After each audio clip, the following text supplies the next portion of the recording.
'Cause I am yours and you are mine.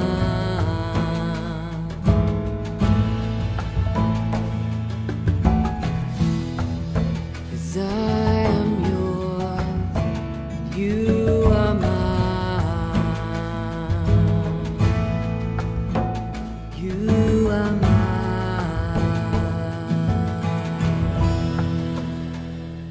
దినవృత్తాంతముల 2వ గ్రంథము 9వ అధ్యాయము 1వ వచనం నుండి. షేబాదేశపు రాణి సొలొమోనును గూర్చిన ప్రసిద్ధిని వినినప్పుడు గూఢమైన ప్రశ్నల చేత సొలొమోనును శోధింపవలెనని కోరి మిక్కిలి గొప్ప పరివారమును వెంటబెట్టుకొని గంధవర్గములను విస్తారము బంగారమును రత్నములను ఒంటెల మీద ఎక్కించుకొని యెరూషలేమునకు వచ్చెను. ఆమె సొలొమోను నొద్దకు వచ్చి తన మనసులోని విషయములన్నిటినీ గురించి అతనితో మాటలాడెను. సొలొమోను ఆమె ప్రశ్నలన్నీయు ఆమెకు విడదీసి చెప్పెను.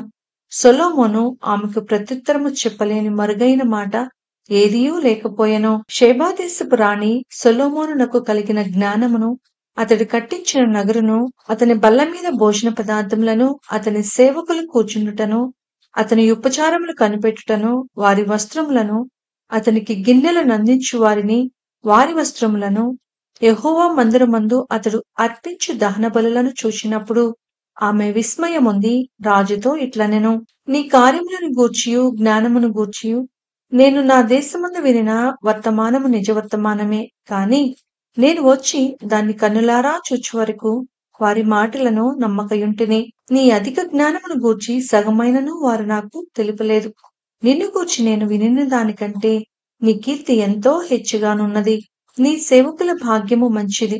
ఎల్లప్పుడును నీ సముఖమున నిలిచి నీ జ్ఞాన సంభాషణ వినుచుంటూ నీ సేవకులైన వీరి భాగ్యము మంచిది. నీ దేవుడైన యెహోవా సన్నిధిని నీవు రాజువై ఆయన సింహాసనము మీద ఆసీనుడివై ఉండునట్లు నీయందు అనుగ్రహము చూపినందుకు నీ దేవుడైన యెహోవాకు స్తోత్రములు కలుగునుగాక.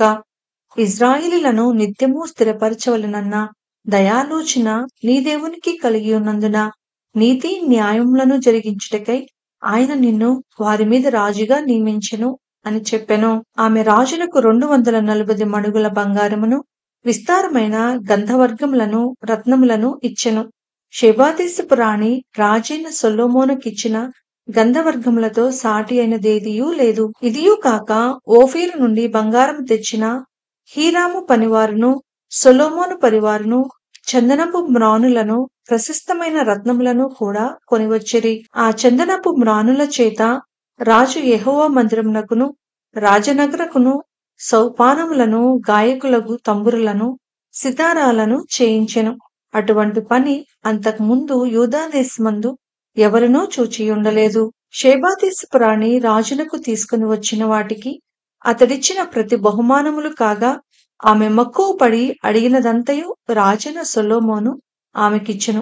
తరువాత ఆమె తన సేవకులను వెంటబెట్టుకొని మరలి తన దేశమునకు వెళ్లిపోయెను. గంధవర్గములు అమ్ము వర్తకులను ఇతర వర్తకులను కొనివచ్చు బంగారము గాక సొలొమోనునకు ఏటేటా వచ్చు బంగారము 1332 మణుగుల ఎత్తు. అరబీ దేశపు రాజులందరూ దేశాధిపతులను సొలొమోను నొద్దకు బంగారమును వెండియు తీసుకొని వచ్చిరి. రాజైన సొలొమోను సాగగొట్టిన బంగారముతో అలుగులు గల 200 డాళ్లను చేయించెను.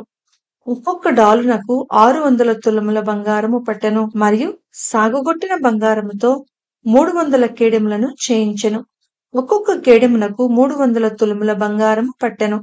వాటిని రాజు లెబనోను అరణ్యపు నగరనందుంచెను.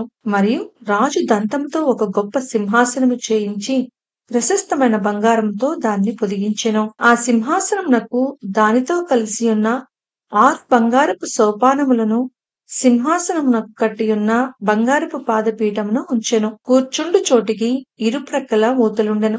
ఊతల దగ్గర 2 సింహములుండెను. ఆ 6 సోపానముల మీద ఇరుప్రక్కల 12 సింహములు నిలిచియుండెను.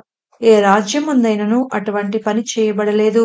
మరియు రాజైన సొలొమోనుకున్న పానపాత్రలన్నీయును బంగారపువై ఉండెను. లెబనోను అరణ్యపు నగరనున్న ఉపకరణములన్నీయు బంగారముతో చేసినవి. హీరాము యొక్క పనివారితో కూడా రాజు ఓడలు తర్షీషుకు పోయి 3 సంవత్సరములకు ఒక మారు బంగారము, వెండి, ఏనుగు దంతము, కోతులు, నెమళ్ళు అను సరుకులతో వచ్చుచుండెను. కనుక సొలొమోను దినములలో వెండి ఎన్నికకు రానిదాయెను. రాజైన సొలొమోను భూరాజులందరి కంటెను ఐశ్వర్యమందును జ్ఞానమందును అధికుడాయెను. దేవుడు సొలొమోను యొక్క హృదయమందుంచిన జ్ఞానోక్తులను వినుటకై భూరాజులందరూ అతని ముఖదర్శనము చేయగోరిరి. మరియు ప్రతివాడును ఏటేటా వెండి వస్తువులను, బంగారు వస్తువులను, వస్త్రములను, ఆయుధములను, గంధవర్గములను, గుర్రములను, కంచెర గాడిదలను కానుకలుగా తీసుకొని వచ్చెను. రథములు నిలువయుంచు పట్టణములలోను రాజునొద్ద యెరూషలేములోను సొలొమోనునకు 4000 గుర్రపు శాలలను, రథములను, 12,000 గుర్రపు రౌతులను కలిగియుండెను. యూఫ్రటీస్ నది మొదలుకొని ఫిలిష్తీయుల దేశం వరకును, ఐగుప్తు సరిహద్దు వరకును ఉండు రాజులందరిపైనే అతడు ఏలుబడి చేసెను. రాజు యెరూషలేమునందు వెండి రాళ్లంత విస్తారముగా నుండునట్లును, దేవదారు మ్రానులు షెఫేలా ప్రదేశమునున్న మేడి వృక్షములంత విస్తారముగా నుండునట్లును చేసెను. ఐగుప్తు నుండియు సకల దేశముల నుండియు సొలొమోనునకు గుర్రములు తేబడెను. సొలొమోను చేసిన కార్యములన్నిటిని గూర్చి ప్రవక్త అయిన నాతాను రచించిన గ్రంథమందును, షీలోనీయుడైన అహీయా రచించిన ప్రవచన గ్రంథమందును, నెబాతు కుమారుడైన యరొబామును గూర్చి దీర్ఘదర్శి అయిన ఇద్దోకు గ్రంథమందును వ్రాయబడి ఉన్నది. సొలొమోను యెరూషలేమునందు ఇశ్రాయేలులందరి మీద 40 సంవత్సరములు ఏలుబడి చేసెను. తరువాత సొలొమోను తన పితరులతో కూడా నిద్రించి తన తండ్రి అయిన దావీదు పట్టణమందు పాతిపెట్టబడెను. అతనికి బదులుగా అతని కుమారుడైన రెహబాము రాజు అయ్యెను. దినవృత్తాంతంలో 2వ గ్రంథము 10వ అధ్యాయము 1వ వచనం నుండి. రెహబామునకు పట్టాభిషేకము చేయుటకై ఇశ్రాయేలులందరూ షెకెమునకు వెళ్ళగా రెహబాము షెకెమునకు పోయెను.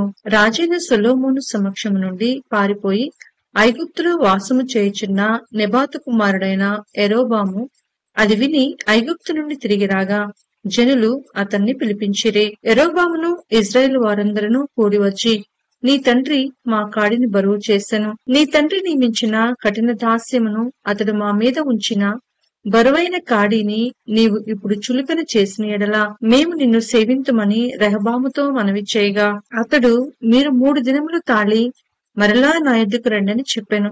కనుక జనులు వెళ్లిపోయిరి. అప్పుడు రాజైన రెహబాము తన తండ్రి అయిన సొలొమోను సజీవి అయి ఉండగా అతని సమక్షంలో నిలిచిన పెద్దలను పిలిపించి, ఈ జనులకు నేనేమి ప్రత్యుత్తరం ఇవ్వవలెను? మీరు చెప్పు ఆలోచన ఏది అని అడుగగా వారు, నీవు ఈ జనుల ఎడల దయా దాక్షిణ్యమును చూపి వారితో మంచి మాటలాడిన ఎడల వారు ఎప్పటికినీ నీకు దాసులగుదురని అతనితో చెప్పిరి. అయితే అతడు పెద్దలు తనకు చెప్పిన ఆలోచన త్రోసివేసి తనతో కూడా పెరిగి తన ఎదుటనున్న యవనస్తులతో ఆలోచన చేసి, నీ తండ్రి మా మీద ఉంచిన కాడిని చులకన చేయమని నన్నడిగిన ఈ జనులకు ప్రత్యుత్తరమేమి ఇయ్యవలెనని మీరు యోచించుతురో చెప్పుడని వారిని అడుగగా అతనితో కూడా పెరిగిన ఈ యవనస్తులు అతనితో ఇట్లనిరి, నీ తండ్రి మా కాడిని బరువు చేసెను, నీవు దానిని చులకన చేయమని నీతో పలికిన ఈ జనులతో నీవు చెప్పవలసినదేమనగా, నా చిటికెన వ్రేలు నా తండ్రి యొక్క నడుము కంటే బరువుగా ఉండును. నా తండ్రి బరువైన కాడి మీ మీద మోపెను, కాని నేను మీ కాడిని మరింత బరువు చేయుదును. నా తండ్రి మిమ్మును చుబుకులతో దండించను, కాని నేను కొరడాలతో మిమ్మును దండించెదనని చెప్పుము. 3వ దినమందు నా యొద్దకు తిరిగి రండని రాజు చెప్పిన ప్రకారము యరొబామును జనులందరూ 3వ దినమందు రెహబామునొద్దకు రాగా రాజైన రెహబాము పెద్దల ఆలోచనను త్రోసివేసి యవనస్తులు చెప్పిన ప్రకారము వారితో మాటలాడి వారికి కఠినమైన ప్రత్యుత్తరం ఇచ్చెను. ఎట్లనగా, నా తండ్రి మీ కాడిని బరువు చేసెను, నేను దానిని మరింత బరువు చేయుదును. నా తండ్రి మిమ్మును చుబుకులతో దండించెను, నేను మిమ్మును కొరడాలతో దండించెదనని చెప్పెను. యెహోవా షీలోనీయుడైన అహీయా ద్వారా నెబాతు కుమారుడైన యరొబాముతో సెలవిచ్చిన తన మాటను స్థిరపరచినట్లు దేవుని నిర్ణయ ప్రకారము జనులు చేసిన మనవి రాజు ఆలకించకపోయెను.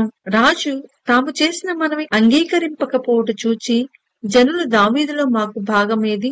యెషయి కుమారుని యందు మాకు స్వాస్థ్యము లేదు. ఇశ్రాయేలు వారలారా, మీ గుడారములకు పోవుడి.